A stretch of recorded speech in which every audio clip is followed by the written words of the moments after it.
मध्य प्रदेश के special branch में एक पुलिस वाला तैनात होता है। बाकी उस पुलिस वाले की पत्नी जो होती उसके साथ वो पुलिस वाला अक्सर मारपीट करता, और सिर्फ मारपीट ही नहीं करता बल्कि अपनी पत्नी को घंटों घंटों तक बाथरूम के भीतर बंद कर देता है। बाकी उस पुलिस वाले का एक अलग चेहरा था, एक अलग मुखौटा था, दूसरा चेहरा भी था। सोशल मीडिया पे ये एक्टिव रहता था, और इसी सोशल मीडिया पे एक दिन उसकी दोस्ती एक एंजल नाम की लड़की से होती। वक्त गुजरता है, दोनों की सुख दुख की बातें होती रहती। एक दिन वो एंजल से कहता है कि मैं तुम्हें वीडियो कॉल पे देखना चाहता हूँ, वीडियो कॉल पे तुमसे बात करना चाहता हूँ। अब एक दिन उस एंजल से कहता है कि ऐसा है कि मैं तुम्हें हक करना चाहता हूँ, तुमसे मिलना चाहता हूँ, और यही नहीं, मैं तुम्हारे साथ सेक्स करना चाहता हूँ। जब ये बात पुलिस वाला उस एंजल नाम की लड़की से कहता है कि मैंने एक रेस्टोरेंट की व्यवस्था कर दी, तुम वहां ठीक समय से पहुंच जाना। होता भी ऐसा ही कुछ है। इधर जो पुलिस वाला है अच्छे कपड़े लत्ते पहनता है, खूब बढ़िया से तैयार होता है और अपनी प्रेमिका से मिलने के लिए रेस्टोरेंट पहुंचता है, जहां उसकी जो प्रेमिका होती एंजल, वो भी अपने प्रेमी से मिलने के लिए आती। बाकी जैसे ही एंजल का चेहरा उस पुलिस वाले के सामने आता है, पुलिस वाला हक्का बक्का रह जाता है, क्योंकि सामने कोई एंजल नाम की लड़की नहीं बल्कि उसकी खुद की पत्नी होती। जब ये मामला लोगों के सामने आया और ये पत्नी जिसके साथ रोज पुलिस वाला मारपीट करता था, रोज उसको प्रताड़ित करता था, उसको घंटों घंटों बाथरूम के भीतर बंद करता था, उसका सच लोगों के सामने पत्नी लाना चाहती थी। आता है, कोर्ट में मामला जाता है, तमाम तरह की चीजें होती। आज की जो कहानी है कुछ ऐसी ही है। एक महिला के साथ कुछ ऐसा होता है जिससे कि एक दिन वो फैसला लेती है, और जब फैसला लोगों तक पहुंचता है तो लोग भी बड़े हैरान से रह जाते हैं, आवाक से रह जाते हैं। तो आखिर क्या कहानी है और कहाँ की है, इसको जानने के लिए हमारे साथ वीडियो में अंत तक बने रहिएगा। नमस्कार, मैं सावित्री यादव आप सभी का एसके वारदात में स्वागत करती हूँ। उम्मीद है हमारी एसके वारदात की सारी फैमिली अच्छी होगी, अपना ख्याल रख रही होगी। कुछ टेक्निकल प्रॉब्लम की वजह से वीडियो नहीं जा पा रही थी। अब हमारी कोशिश है कि आप लोगों तक हर छोटी बड़ी जानकारी पहुंचाती रहूं, हर रोज नई कहानी के साथ आप लोगों के समक्ष आऊं। तो चलिए ज्यादा बात ना करते हुए आज की कहानी की शुरुआत करते हैं। दरअसल मध्य प्रदेश का एक जिला लगता है ग्वालियर, और इसी ग्वालियर का एक इलाका लगता है माधवगंज। इसी माधवगंज में मार्च 2025 फर्स्ट वीक की ये बात है, जहां एक पति अपनी पत्नी से कहता है, पति का नाम विजय कुमार होता है, अपनी पत्नी से कहता है कि ऐसा है कि मैं ऑफिस के काम से जा रहा हूं, और हो सकता है कि मैं शाम को घर वापस आऊं ही ना, या आने में कुछ देर हो जाए, क्योंकि जो क्लाइंट है वो बाहर से आ रहा है, उसके साथ मीटिंग तो है पर उसी के साथ खाना पीना है और उसी के साथ कुछ समय बिताना है, क्योंकि बहुत बड़े प्रोजेक्ट पे काम हो रहा है।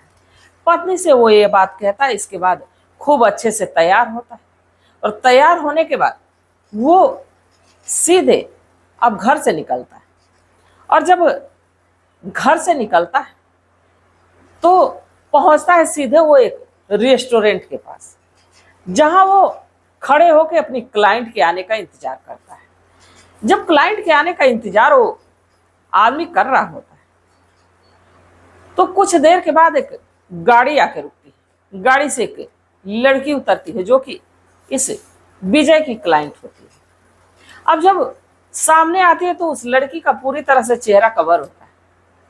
अब जब वो लड़की सामने आती है तो विजय कुमार कहता है कि आप अपना चेहरा इतना ढक क्यों रखिए, चेहरे से नकाब तो हटाइए, मैं आपके चेहरे को नजदीक से देखना चाहता हूं। जब विजय कुमार ये बात कहता है तो जो सामने लड़की होती है जिसका नाम मोना होता है, वो तुरंत अपने चेहरे से नकाब हटाती है, और जब नकाब हटाती है तो विजय कुमार हक्का बक्का रह जाता है, क्योंकि सामने कोई मोना नाम की लड़की नहीं होती है बल्कि विजय कुमार की खुद की पत्नी होती है। दरअसल जब ये बात सामने आती है तो अब विजय कुमार के समझ में ये आ नहीं रहा था कि आखिर क्या होगा। ये मामला अब तुरंत पुलिस के समक्ष जाता है, पुलिस के पास जाता है। ये एफआईआर दर्ज होती है, कोर्ट में मामला पहुंचता है। दरअसल इसकी शुरुआत लगभग 1.5 साल पहले होती है। 1.5 साल पहले इस विजय कुमार की शादी एक लड़की से होती है जिसका नाम रविता बताया जाता है। अब जब विजय कुमार की शादी हो जाती है तो जो विजय कुमार है वो कुछ समय तो अपने पत्नी के साथ ठीक से रहता है। बाकी जैसे ही कुछ वक्त, कुछ महीने गुजरते हैं, अपने पत्नी से उसका व्यवहार बदल जाता है। और जब व्यवहार बदल जाता है, पत्नी को ये एहसास हो जाता है कि उसका पति उसे ठीक से ट्रीट नहीं कर रहा है, उसके साथ ठीक से समय नहीं दे रहा है, तो पत्नी को भी बड़ा दुख होता है। पत्नी ये सोचती है कि आखिरकार कुछ तो करना होगा इसके नजदीक जाने के लिए। इसके बाद जो पत्नी वो इंस्टा पे, फेसबुक पे एक फेक आईडी बनाती है और इसके बाद फ्रेंड रिक्वेस्ट विजय कुमार को भेजती। Vijay Kumar friend request accept करता है और दोनों की बातचीत शुरू हो जाती है। और बातचीत सिर्फ शुरू नहीं होती बल्कि अब यहाँ पति और पत्नी में दूरी बनने लगती है। पति दूसरे कमरे में, पत्नी दूसरे कमरे में। पति अपनी पत्नी से चैट करता है, जहाँ की लड़की का नाम मोना बताती है, अपना नाम मोना बताती है, उसी की खुद की पत्नी मोना बताती है। और पति को ये पता नहीं होता है कि वो अपनी पत्नी से ही बात कर रहा है। बाकी पत्नी को ये पता होता है कि वो अपने पति से ही बात कर रही है। अब वक्त गुजरता है, धीरे धीरे समय गुजरता है। एक दिन जो विजय कुमार है मोना से कहता है कि ऐसा है कि मैं तुमसे मिलना चाहता हूं, मैं तुमसे जो कि नजदीक से बात करना चाहता हूं, तुम्हारे चेहरे को निहारना चाहता हूं, तुमसे प्यार करना चाहता हूं, तुम्हारे साथ सेक्स करना चाहता हूं। जब ये बात एंजल से वो कहता है, इस लड़की मोना से कहता है, तो जो मोना है वो अब टालती, क्योंकि उसे तो पता होता है कि उसका चेहरा अगर जो विजय देख लिया तो पहचान जाएगा कि ये तो हमारी पत्नी। वो मैसेज के जरिए ही ज्यादा बात करती। बाकी जो विजय कुमार है अब मोना से जिद करने लगता है कि मुझे तुम्हारी आवाज सुननी, कि तुम वाकई में लड़की हो या कोई फेक आईडी बना के मुझसे ऐसे छेड़ रहा है, मुझसे बात कर रहा है। इसके बाद जो मोना है वो अपने मायके जाती है, अपनी बहन से वो सारी बात बताती है, अपने बहन को भी अपने प्लान में शामिल करती है और अपनी बहन से अपने पति से बात करवाती है आवाज चेंज करके।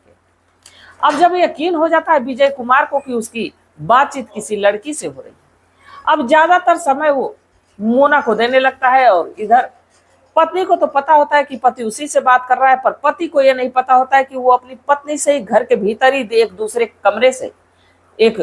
दूसरे कमरे में पत्नी जहां बैठी है उससे बातचीत कर रहा है। धीरे धीरे वक्त गुजरता है और जैसे कुछ वक्त गुजर जाता है, ये जो विजय कुमार है एक दिन कहता है कि देखो मैं तुमसे मिलना चाहता हूं, दरअसल मैं सिंगल हूं, मैं तुमसे शादी करना चाहता हूं, क्या तुम मैरिड हो या तुम भी सिंगल?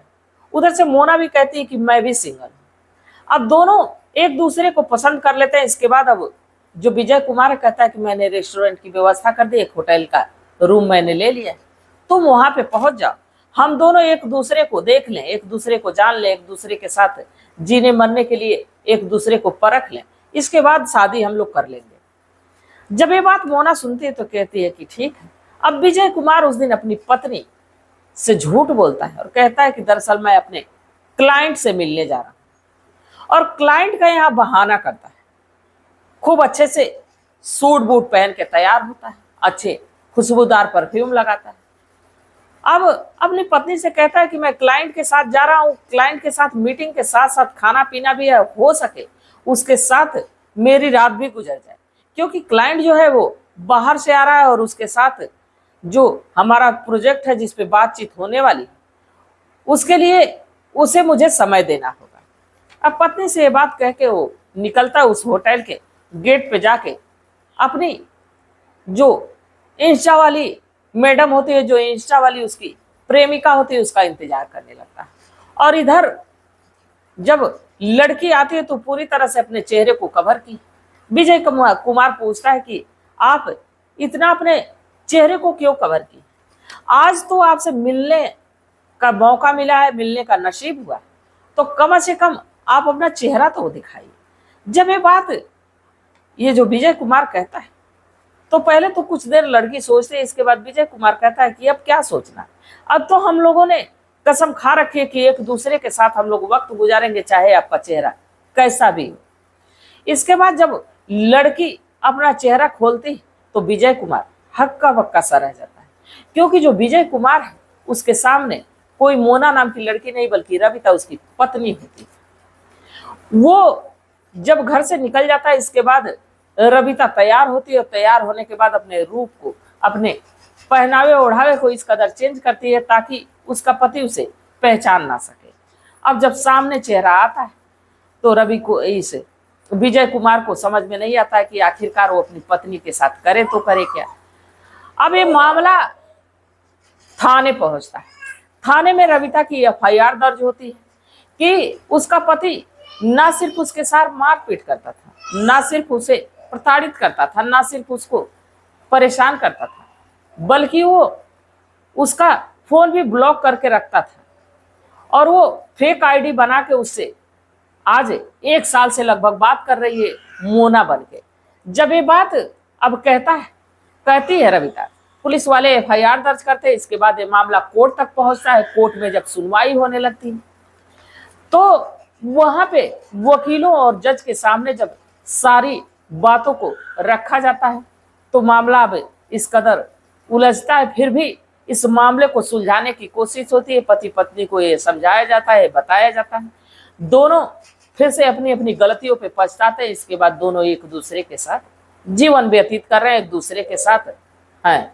बाकी जहां तक इस पहली कहानी मैंने एंजल वाली सुनाई, एंजल शर्मा वाली, वो मामला कोर्ट में गया और कोर्ट में जाने के बाद इस कदर दोनों परिवार के लोग जूझे, इस कदर दोनों परिवार के लोग परेशान हुए कि मामला सुलझने के बजाय और ज्यादा उलझ गया। अभी भी ये मामला निलंबित है, जहां कोर्ट का फैसला ये है कि 2 लाख रुपए एलिमनी दे और 7,000 रुपया अपनी पत्नी को, जब तक ये केस चल रही है, हर महीने उसको खर्च दे। तो ये तमाम चीजें, आजकल सोशल मीडिया का दौर है। सोशल मीडिया पे लोग ना जाने कौन कौन सी रिश्ते बना ले रहे हैं और ना जाने किस किस पे भरोसा कर ले रहे हैं। ना ही चेहरे को देख रहे हैं, ना ही उसकी आवाज को पहचानने की कोशिश कर रहे हैं और ना ही कुछ और जानने की कोशिश कर रहे हैं। सीधे शादी तक बात पहुंच जा रही है। तो इस पे आप लोगों की क्या सलाह है, आप लोगों की क्या राय है, कमेंट सेक्शन में जरूर बताइएगा, क्योंकि आपकी सलाह के, आपके मशवरे का हमें बेसब्री से इंतजार रहता है। तो तब तक आप लोग अपना ख्याल रखिए, अपने परिवार का ख्याल रखिए और ज्यादा से ज्यादा हमारा सपोर्ट करिए ताकि इसके वारदात पे मैं रोज कहानी लेके आप लोगों के बीच आती रहूं। तो इस कहानी को सुनाने का मेरा उद्देश्य ये नहीं था कि किसी की भावनाओं को ठेस पहुंचा जाए, किसी को आहत किया जाए, बल्कि बस इसलिए कि लोगों को जागरूक किया जाए, लोगों को सचेत किया जाए। तो तब तक आप लोग अपना ख्याल रखिए। मिलते हैं कल एक नई वीडियो के साथ। तब तक के लिए जय हिंद, जय भारत।